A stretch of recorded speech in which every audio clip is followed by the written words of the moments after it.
waiting for delivery slots, waiting for approvals, waiting for fighter jets that may not arrive for years. But something just changed, and hardly anyone is talking about it.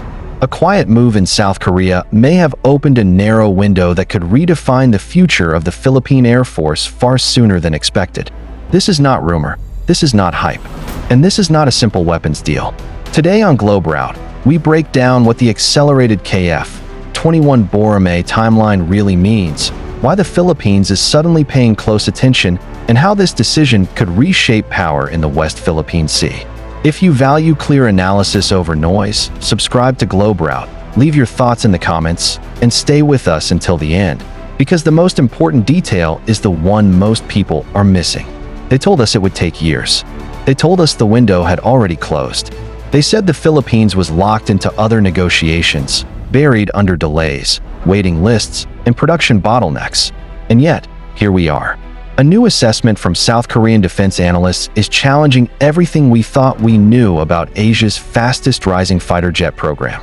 According to multiple industry sources, the KF-21 Boramae Block II, South Korea's most ambitious combat aircraft to date, may be export-ready as early as 2026. That is 2 full years earlier than what most global analysts, and even rival defense firms, had anticipated. Today, we break down the facts, the strategy, and the implications behind this development. Stay with us until the end as we unpack what this really means. And before we continue, don't forget to like, subscribe, and welcome back to Globe Route, a quiet visit that spoke volumes. At the recent Seoul International Aerospace and Defense Exhibition, most of the attention was on public unveilings and media showcases. Fighter mock-ups, drone demonstrations, formal handshakes under bright lights. But one meeting stood out precisely because it avoided all of that. No press statements, no banners. According to multiple defense insiders, these talks were not centered on the familiar FA-50 light fighter, an aircraft already in Philippine service. Instead, the focus was on something far more ambitious, the KF-21 Boramae. Later, regional defense outlet Max Defense Philippines confirmed what many had suspected. These were not preliminary chats. They were structured discussions involving timelines, capability packages, and long-term planning. In short, this wasn't curiosity. This was positioning, the Philippines' most critical decision. 4 months now, the Department of National Defense, D&D, has been wrestling with one of the most consequential choices in modern Philippine military history, the Multirole Fighter, MRF, acquisition, a cornerstone of Rehorizon 3. Rehorizon 3 aims to transform the Philippine Air Force from a limited territorial defense force into a credible regional air power, capable of deterrence, maritime strike, and sustained operations. 4 aircraft remain in contention. 1. Saab Gripen E/F, Sweden. 2. F-16 Block 70/72 Viper, United States. 3. Eurofighter Typhoon Tranche 5, Europe. 4. KF-21 Boramae, South Korea. For a long time, the Gripen appeared to be the frontrunner. Flexible financing, smaller logistical footprint, lower operating costs. But behind the scenes, problems began stacking up. The global fighter jet traffic jam. Sweden's production lines are under strain. Brazil's Gripen program has absorbed massive industrial capacity. Domestic Swedish orders are increasing. Thailand is waiting. Ukraine is negotiating. Colombia and Peru are entering discussions. Across the Pacific, the situation isn't much better. Lockheed Martin's F-16 production line is stretched thin. Taiwan waited years for its first jets. Other customers are still in queue, with delivery timelines extending well into the next decade. Europe's Eurofighter consortium is fully booked, juggling major commitments from Germany, Spain, Turkey, and Middle Eastern partners. For the Philippines, the message became painfully clear. Even if the money is ready, the aircraft may not be. Why speed suddenly matters more than ever. Air power gaps are dangerous. Every year without modern fighters increases vulnerability, especially as regional militaries rapidly modernize. The Philippines cannot afford to wait 8 or 10 years for deliveries. That's where South Korea enters the picture. The KF-21 Boramae, more than a fighter. The KF-21 Boramae is not a copy of Western jets. It is South Korea's answer to a long-standing question. Can a country transition from buyer to builder of advanced combat aircraft? Backed by decades of planning and billions in research investment, the KF-21 blends low observable shaping, advanced ASA radar, network-centric warfare systems, compatibility with both Western and indigenous weapons. While not a full fifth-generation stealth jet, it occupies a powerful space between 4.5 and 5th generation, often described as 5th generation class. But for export customers, one issue mattered most: timing. Originally, the fully capable Block II variant, equipped for strike missions, maritime attack, and expanded weapons integration, was expected to be export-ready around 2028. The strategy that changed everything. South Korean defense analysts recently revealed a development approach known as serial integration. Traditionally, fighter development follows a rigid sequence: design, test, fix, integrate, produce. Each step can take years. KI chose a different path. Instead of waiting for one phase to finish, engineers began working in parallel. Avionics integration, weapons testing, flight control software, sensor fusion, all developed simultaneously under a unified digital architecture. This approach is risky, but it dramatically compresses timelines. And according to insiders, it's working. Lessons learned from the FA-50 export program played a major role. South Korea realized that export readiness must be built into development, not added later. As one analyst summarized, KI is not just building a jet. They are building a system designed to export. The 2026 window. If current timelines hold, KF-21 Block II could be available for foreign customers by 2026 to 2027.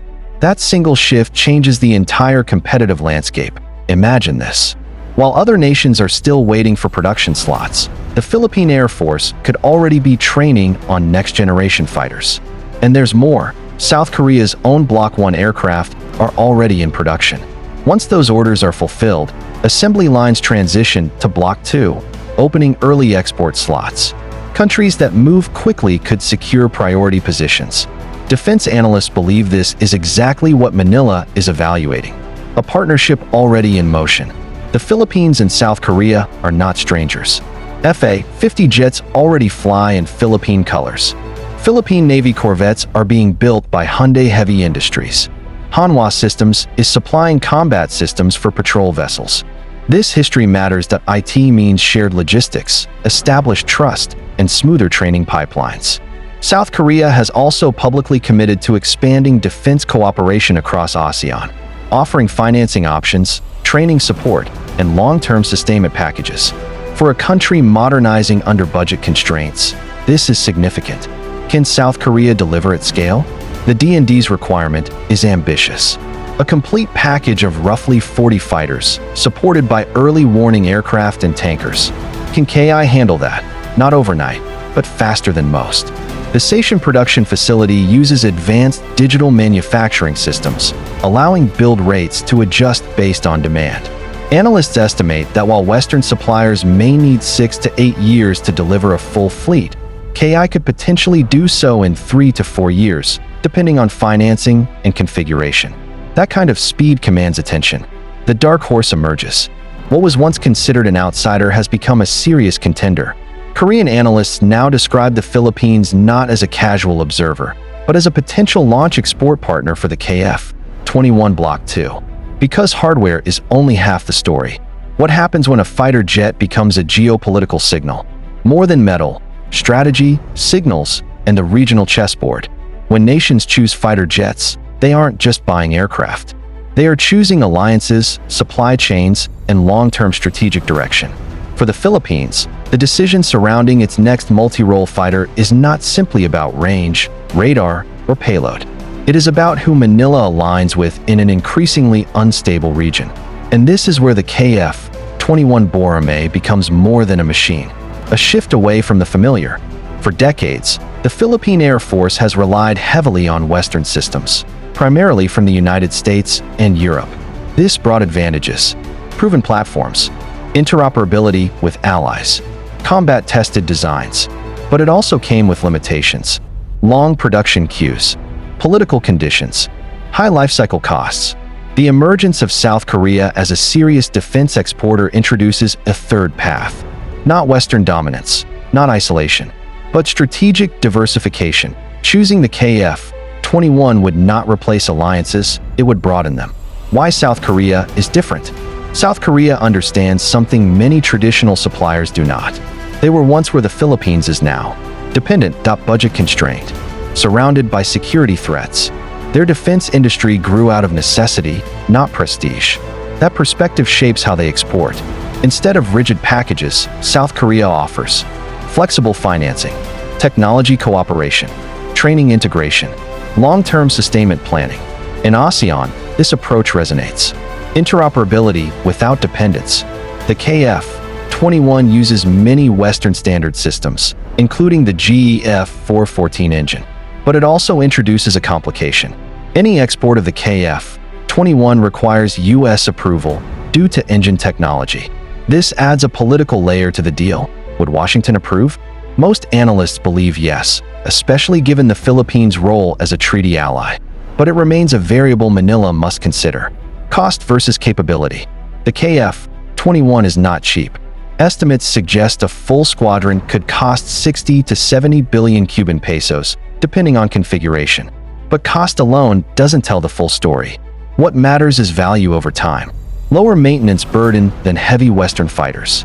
Shared logistics with existing FA-50 infrastructure. Potential local industrial participation. If South Korea offers soft financing, as it has before, the cost-to-capability ratio becomes competitive. The strategic message to the region. If the Philippines selects the KF-21, the signal will be unmistakable. It tells the region, Manila is serious about air power. Manila will not wait in line indefinitely. Manila is willing to partner with rising defense powers. In the context of the West Philippine Sea, this matters. Deterrence is not just about firepower, it's about perception. Early adoption of a next-generation platform reshapes calculations. Analysts weigh in. Defense observers across Asia and the West are taking notice. Several have pointed out that South Korea's KF-21 program is transitioning from national ambition to global competitor. One analyst noted, South Korea is now doing what Europe and the US did decades ago, exporting not just weapons, but confidence. Another added, for countries tired of waiting, Korea is offering speed. Speed, in modern warfare, is power. Risks remain. No program is without risk. The KF-21 Block 2 is still maturing. Weapons integration continues. Operational doctrine is evolving. Choosing it would require confidence, not just in the aircraft, but in the partner. But the Philippines has already taken similar leaps before. The FA-50 program was once seen as a gamble, a question of vision. Ultimately, this decision is about vision. Does the Philippines wait for proven systems delayed by global demand? Or does it step forward, aligning with a rising aerospace power willing to grow alongside it? This is not a rejection of the West. And that brings us to the final question. The clock is already ticking. In defense planning, timing is everything. Miss the window, and capability gaps widen. Move too early, and risks increase. The Philippines now stands at a crossroads where delay carries its own danger. The momentum behind the scenes. Insiders suggest that the DND is quietly updating its evaluations. The KF-21 has moved from long shot to serious contender. What tipped the scale? Delivery timelines, industrial cooperation, and the simple reality that others cannot deliver fast enough. What early adoption could mean? If the Philippines secures early Block 2 slots, several outcomes follow. Faster transition to next-generation capability, earlier pilot and ground crew training, stronger deterrence posture, enhanced regional credibility. The broader impact. Beyond air power, such a decision strengthens bilateral defense ties, joint exercises, shared doctrine development, potential local maintenance hubs. This isn't just about jets, it's about ecosystem building. The gamble and the reward. Every leap forward carries risk, but standing still carries greater risk. If Korean timelines are accurate, and all indicators suggest they are, the export window is opening now. Others will notice, others will move. Those who hesitate may find themselves waiting again. Final thoughts. The KF-21 Boramae Block 2 represents more than technology. It represents momentum. South Korea is moving fast. The production lines are warming up. The export strategy is already in motion. And while others are still waiting their turn, the Philippines may be standing next to Asia's fastest-moving fighter program. The decision made in the next few years could define the Philippine Air Force for the next 2 decades. The clock is ticking, and history favors those who move when the window opens. As we reach the end of this discussion, it's important to step back and understand something very clearly. What we've talked about today is not simply a fighter jet program. It is not just about engines, radar systems, or delivery timelines. What we are really examining is a moment of transition for the Philippine Air Force, for the Department of National Defense, and for the Philippines' role in a rapidly changing regional security environment. Because moments like this do not come often. Decisions that shape generations. Military modernization decisions rarely reveal their true impact immediately. The real consequences often appear 10, 15, even 20 years later. The aircraft chosen today will still be flying when a new generation of pilots takes command. Regional alliances shift. New threats emerge in the air, sea, and cyber domains. That is why timing matters as much as technology. Waiting too long can lock a country into outdated capability. Moving too early can expose it to unnecessary risk. The challenge is knowing when the window is real. And based on what we now know, that window may be opening sooner than expected. The bigger picture in the West Philippine Sea. The West Philippine Sea is not becoming calmer. More gray zone operations that test response times and decision-making. Air power plays a crucial role in all of this. Not because it guarantees conflict, but because it prevents miscalculation. A credible Air Force extends situational awareness, strengthens deterrence, supports naval and ground operations, signals resolve without firing a shot. This is why the MRF program matters so much. It is not about matching numbers. It is about closing gaps. The cost of delay. One reality that often gets ignored in defense discussions is the cost of waiting. Delay creates vulnerability. That is why delivery timelines have become just as important as performance specifications. Why speed has become a strategic advantage.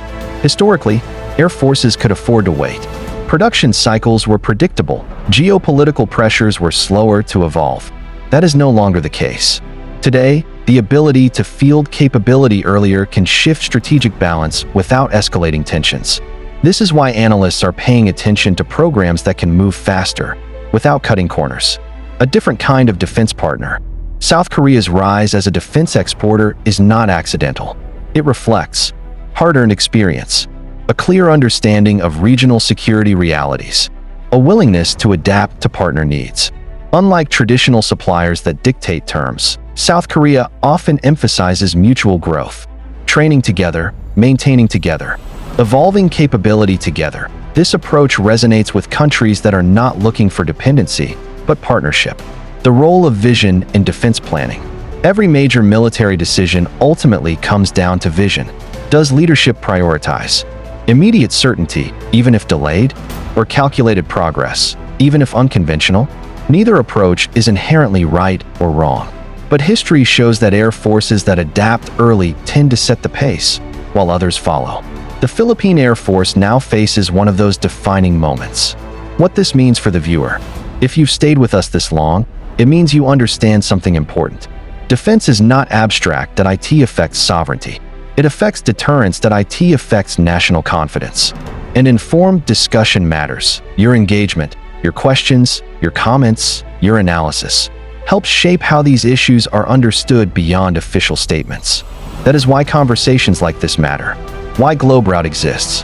At Globrout, the goal has never been hype. We are not here to push a single platform. We are not here to sensationalize conflict. And we are not here to reduce complex decisions into simple slogans.